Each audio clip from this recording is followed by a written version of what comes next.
মানে ছেড়ে যাইতো কই আর তো আমরা কই যাইতাম খোলা পানির ছোটো ছোটো নিয়ে তো স্কুলই তো এখানে তো আমরা তো অনেক দিন এখানে আলাদা সব এখানে তো নতুন করে কোন জায়গায় বানাবো আমরা এটাই তো আমরা এখানে রাস্তা বড় করতেছি। কত বছর ধরে এখানে আছেন আপনারা? এখানে তো 40-50 অনেকে আছে 60 অনেকে আছে 30 অনেকে আছে। আপনাদের দাবি কি? তো গড় ওই কোন দিকে ছেড়ে যাইতে গড়ের মধ্যে একটা ব্যবস্থা করে অল্টারনেটিভ ব্যবস্থা মানে কোনো ব্যবস্থা কথা কই না গাড়ি নিয়ে বলে বাংবো কাউন্সিলের কাছে গেছিলাম কিছুই করি না ব্যবস্থা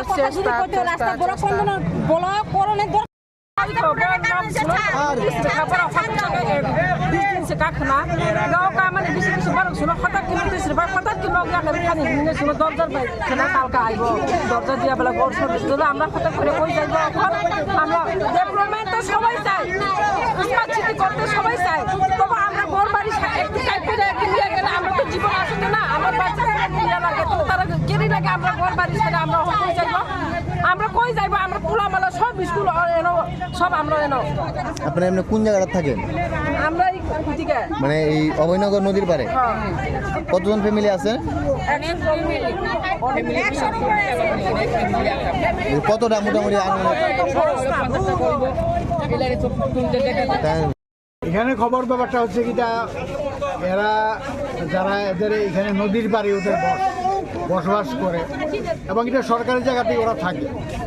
কিছু কিছু লোকের বক্তব্য 20 বছর 15 বছর 30 বছর আবার কিছু কিছু লোকে এখানে গৃহহীন যারা আছে এখানে দালান ফালান করা আছে আবার ভাড়াও ব্যবস্থা করে রাখছে তো ভাড়াও দেয় অন্যরা ভাড়া থাকে। তো নদীর পূর্ব দিকে এবং পশ্চিম দিক পূর্ব দিকে 5-6টা ফ্যামিলি আছে আর ম্যাক্সিমামে পোর্শন হচ্ছে ওই পশ্চিম দিকে। সুতরাং আমার বক্তব্য একটা জায়গাতে যে সবটা কাজই হোক আলোচনার মাধ্যমে গৃহ যাদের নাই গৃহহীনদের গৃহ দেওয়া এই সরকারের মোটিভ এবং এই সরকারের বক্তব্য গৃহহীনকে গৃহে দাও। সুতরাং সরকারের যে বড় যে প্রজেক্টগুলি আছে এগুলি বিক্রি করে দেওয়া গৃহহীন গৃহ দিলে দেওয়া ঠিক আছে। সুতরাং এটা আলোচনার মাধ্যমে এটা উচ্চ পর্যায়ে আলোচনার মাধ্যমে যাতে করে তাদের জীবন জীবিকার জন্য থাকার জন্য ব্যবস্থা করা হয় আমার পক্ষে একই বক্তব্য। সুতরাং এভাবে রাস্তা বন্ধ করে দিয়ে জনজীবনকে বিচ্ছিন্ন করে দিয়ে আদায়টা বা যে স্বার্থ সিদ্ধি করা এটা কিন্তু কঠিন কাজ। আর ব্যাপারটা হচ্ছে এটা যারা যারা এখানে আছে এরা সরকারি জায়গাতে আছে এমন না যারা নিজের জুট জায়গাতে আছে। সুতরাং এটা আলোচনার মাধ্যমে মীমাংসা করলে সুন্দর একটা চাই আমরা মাথা ছাদ নাই আমরা ছাদ চাই বাস এতটুকুই কথা ছাদ চাই ছাদ দাও ছাদ চাই ছাদ দাও এতটুকু কথা আমাদের বাস আমরা ছাদ লাগবো আমরা দাবি মানতে হবে। মানে কি কারণে এই অবরোধ? কি কারণে অবরোধ করছি আমরা ছাদ চিন্তা নিতেছে কে নিছে? হ্যাঁ সরকারে কে নিছে মানে সরকারে কি কারণে? পাবলিক কিন্তু সরকার আনছে কি কারণে আমরা না তুলে একটা গরু একটা কুত্তারে তো মারতে পারে না একটা কুত্তারে তো মারতে পারতো না যে আমরা দরজা দিয়ে মারা লাইব একটা কুত্তারে তো মারানোর ইয়ে নাই আইন নাই আমরা কেমনে মারা লাইব সরকারে হ্যাঁ আমরা কেমনে তুলে আমরা ছাদ কেমনে কারে নিয়ে যাবো গা কেমনে কারে নিয়ে যাবো এটা হয়নি এটা মানুষও তাই নেই সরকার একটা মানুষ আমরা তো কোন দিয়ে সরকারে আনছিলাম না এইটাই আশা নিয়ে আনছিলাম আমরা তো একটা বাসস্থান দিব না একটা আবাসন দেব একটা জায়গা দেব একটা মাথা গুঁজে যাতে পরিবার নিয়ে থাকতে পারি এই জিনিসটা তো দিব না এই জিনিসটা যাতে পাই আমরা এটাই চাই আমরা সারা সরকারে কোনো ইয়ে করি না অমান্য করি না আমরা সরকার আমরা কথা মানতে হইব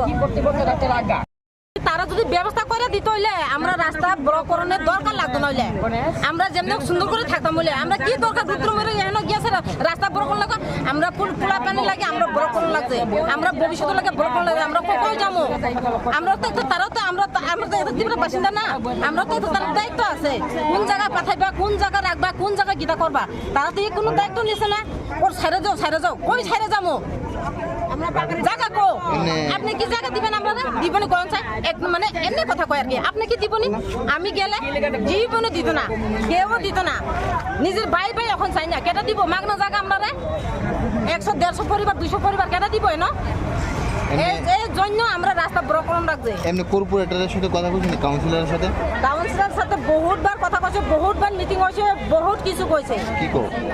তে কই হইব তো কই মাই দিয়ে এলুস করে দিয়ে গেছে গা কই তো শিউর দিছে না ওই বই তো কোনো মুখ দিয়ে কইলে তো না এটা লিখতে তো দিও লাগবো চেষ্টা করতেছে এটা এজএমে তো শিলছই লাগবো তোমরা হে জায়গা পাঠাইছাছি তোমরা হে জায়গা সুন্দর করে থাকো এই জায়গাতে রুটের দরকার এই জায়গা একটা করণ মানে একটা কোনো একটা করণ লাগে তারা করতেছে তবে আমরা এটা ছাইরা দিয়ে তোমরা এদিকে যাও এমন ব্যবস্থা করে দিলে না আমরা ছাইরা দিয়ে যাইতাম তখন তো কোনো ব্যবস্থা লাইন নাই এই লাগে এই জন্য আমরা রুট বড় কম লাগছে তখন আয়ো এসডিএম আয়ো কাকে জানান আপনারা ডিএম আমরা ডিএমে জানামু ডিএম যে পর্যন্ত না আয়ো আমরা এখান থেকে ছাড়তাম না এই কিতা কয় এই কথা তো শুনিয়া লাই আমরা কই যাবো এটা তো দেখা দিও লাগবো এটা যদি দেখে না দিলে আমরা কই যাবো ঠিক আছে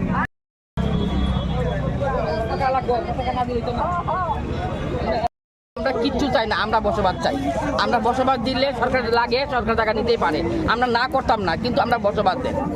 আমরা খুশি আমরা পার্টিটি বুঝি না আমরা জনতা সাহায্য করেন বিদ্রোহী খুশি মানে এই জায়গাটা কি সরকারের না আপনার নিজেরা সরকারি জায়গা কাজ জায়গা আচ্ছা এখন আপনারা চাইতেছেন যে পুনরায় আপনারা বাসস্থান আমরা দিয়ে বরাবর দাস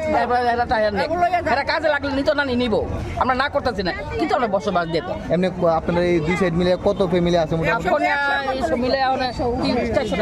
দিতে হয় না কবে নোটিশ দিছে 3টা লুটি সাহেব তারিখ তো আছে একটা এই যে সামনে মাসে এই মাসে 3 তারিখ দিচ্ছে আবার একটা আবার 22 তারিখ দিচ্ছে একটা আর সব পরশুদিন মাইকিং করে গেছে যে কালকা গাড়ি দিয়ে তুলে নিব গা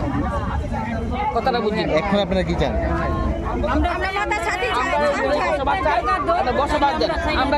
ঝগড়া নাই জাতি নাই আমরা কোনো দরকার নেই আমরা জায়গা দেন জায়গা দিলে আমরা লাগতে পারে আমরা না করি না সরকার জায়গা লাগতে পারে কিন্তু জায়গাও লাগে আমরা নিতে পারি আমরা আস্থান দিয়ে